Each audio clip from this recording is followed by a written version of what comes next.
Steelers could reacquire star Patrick Peterson at a low price. Attention, Pittsburgh Steelers fans. We have news that could change the course of the season and thrill all the team's followers. The Steelers are seriously considering bringing back a familiar face, and it could be at an incredibly low price, making it a strategic move for the team. Veteran cornerback Patrick Peterson, 34, played his only season with the Steelers last year and left a notable impression. In 17 games, he recorded 2 interceptions and 11 passes defended, showcasing his skill and experience on the field. However, he was released last offseason due to salary cap issues, and the teams need to make budget space. This move was unfortunate for many fans who appreciated his performance and leadership on the field. The situation has changed dramatically since then. With the recent 8-game suspension of Cam Sutton, who had been re-signed by the Steelers, the team is once again in search of a reliable starting cornerback. This suspension has left a significant gap in the team's defense, and the coaches are evaluating all available options to fill this crucial void. In this context, the possibility of bringing back Patrick Peterson has resurfaced as a viable and attractive option. Ray Fittipaldo of the Pittsburgh Post-Gazette shared his thoughts on this potential reunion. During an interview with 93.7 The Fan, Fittipaldo expressed that if none of the current candidates stand out by mid-August, the conversation about Peterson's return will gain momentum. It was a recurring topic during March and April because he was released in mid-March, commented Fittipaldo. He still hasn't signed with any other team, but I think a player of his caliber would be a valuable addition, even if just for half the season. Fittipaldo also noted that the price to bring Peterson back could be surprisingly affordable. I don't think we would have to pay that much money. He could probably be had for about $3 to $4 million a year, he added.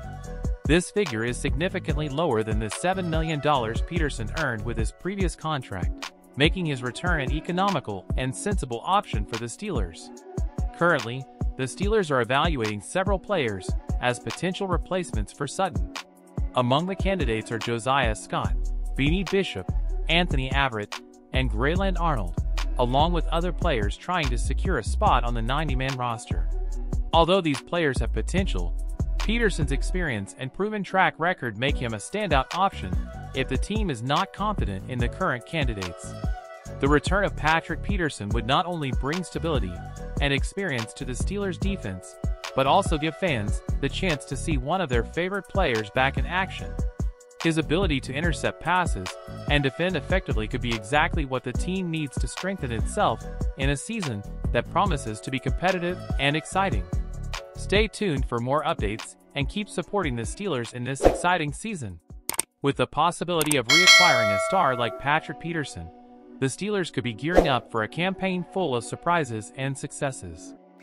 CBS Sports ranked all of the 32 NFL head coaches by their big game resume. Okay, there was a bunch of inexperienced on the big stage guys. There was 18 of the 32 actually. Then you had the frequent absentees, which was Dan Quinn of the Washington Commanders.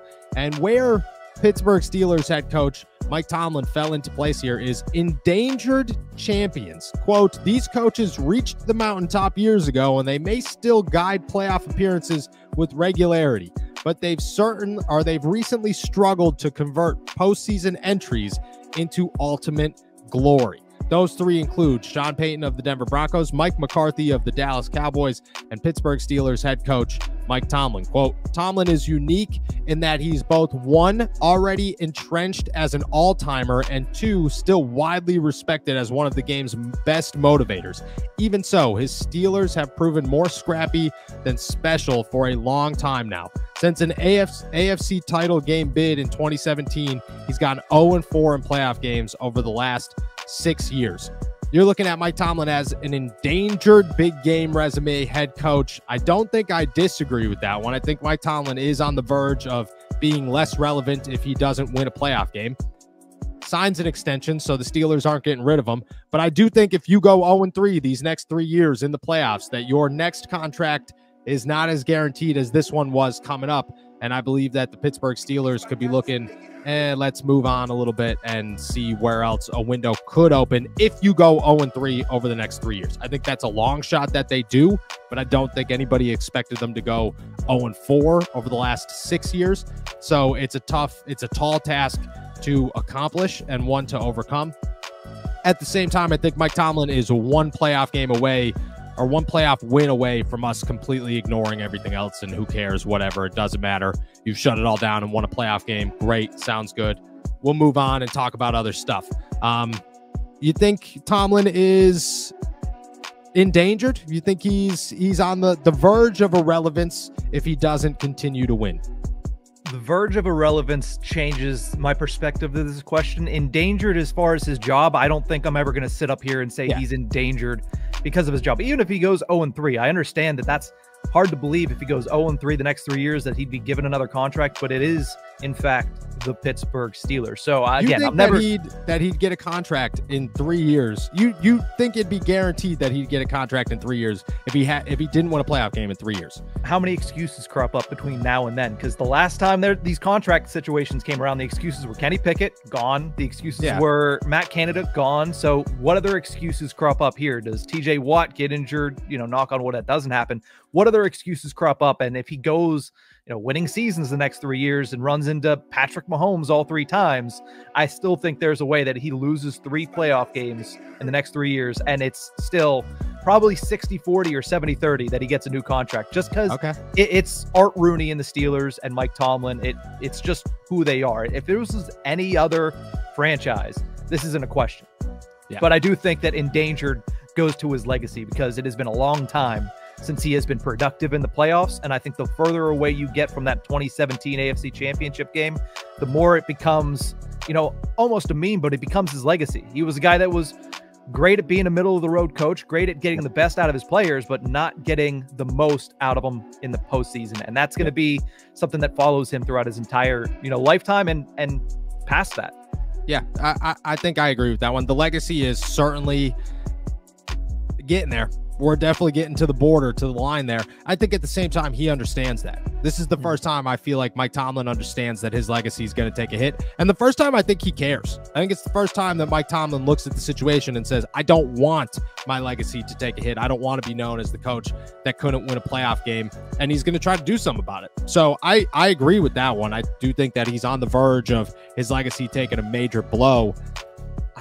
70, you make a good point with the excuses of the, TJ. It's all about timing. Does Russ go down in week 18 and then you're screwed? Does Arthur Smith stink? Does TJ Watt go down against the Ravens last week of the season? There's a million questions. But I think if none of them, if you go the next 3 years and maybe one of the 3 years you have a really good excuse, I think the timing of the excuse also helps. If the excuses come year 1, year 2, and there's no excuse year 3, there's something to think about. If the excuse is not there year 1, year 2, and it is there in year 3, all right, I could see where you're coming from with the 70-30. I get what happens, but I don't know. We talked about this a long time ago. We'll talk about it every year since, until he wins a playoff game. But Mike Tomlin needs to win some playoff games, because this conversation it's pointless, and it does not happen the second that he wins one. He doesn't have to win multiple. He's only got to win one, and then you put this in the back burner, and who cares until he doesn't win more playoff games, and then you have those conversations. Just to finish the rest of that list there, the lightning in a bottle. These coaches have led legitimate title bids, but most of their success has so far been confined to a small stretch. Zach Taylor, Doug Peterson, Nick Sirianni, and then forever on the doorstep is Sean McDermott, Matt LaFleur, Jim Harbaugh, John Harbaugh. I don't know if I agree with the John Harbaugh one, and Kyle Shanahan.